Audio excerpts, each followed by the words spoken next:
saya Paulus Setiawan, umur saya 16 tahun. Saya berasal dari gereja BNKP Nilo Barat, Resort 60. Saya memiliki bakat khotbah. Mari kita buka kitab kita dari Lukas 15 ayat 1 sampai ayat yang ke-7. Beginilah firman Tuhan. Perumpamaan tentang domba yang hilang. Para pemungut cukai dan orang-orang berdosa biasanya datang kepada Yesus untuk mendengarkan Dia.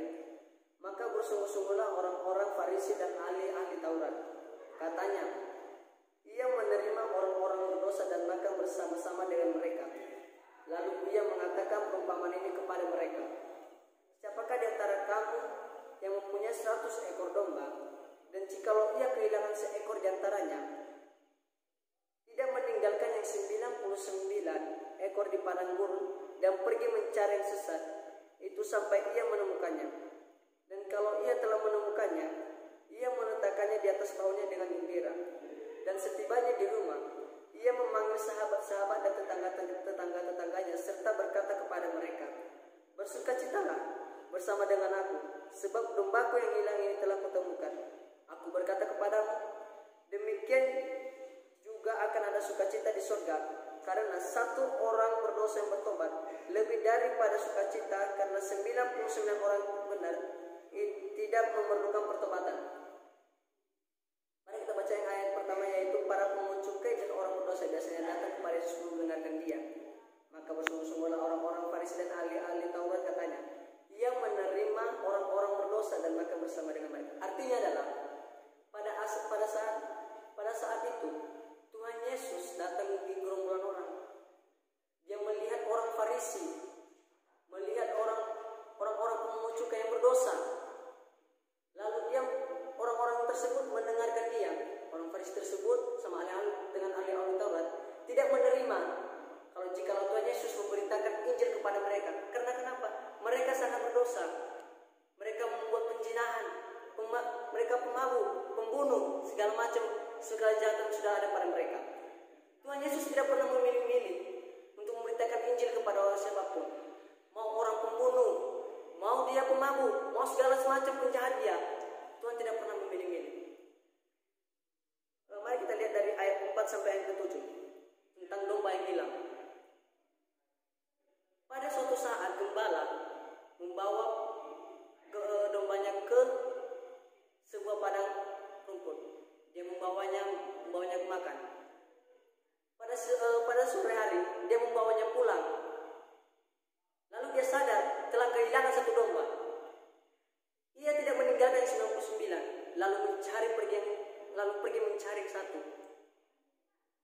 Dia bersusah payah mencarinya di segala tempat.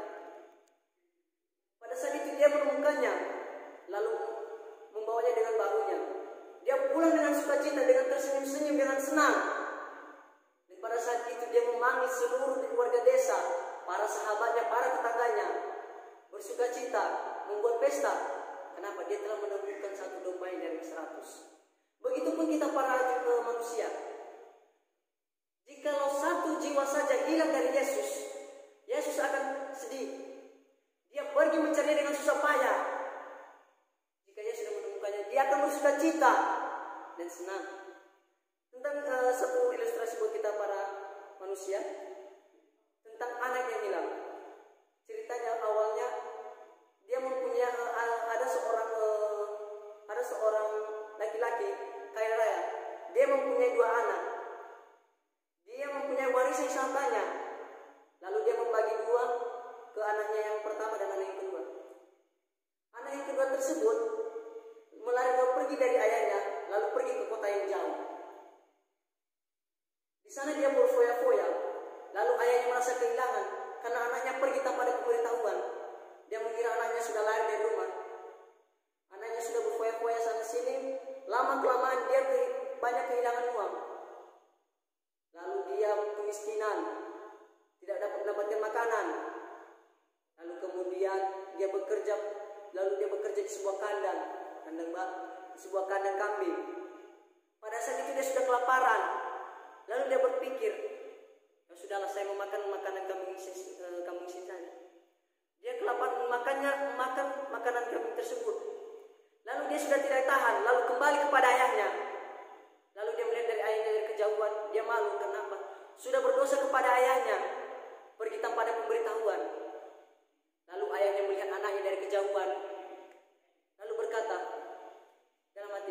anakku sudah pulang. Lalu dia bersuka cita, lalu berlari menjemput anak tersebut dan memeluknya.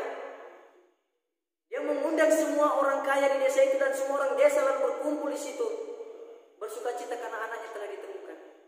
Begitupun kita.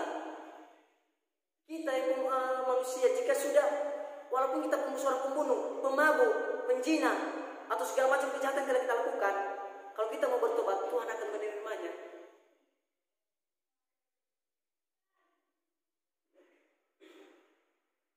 Kita sebagai manusia juga harus sadar, mau bertobat jika sudah melakukan sesuatu yang jahat.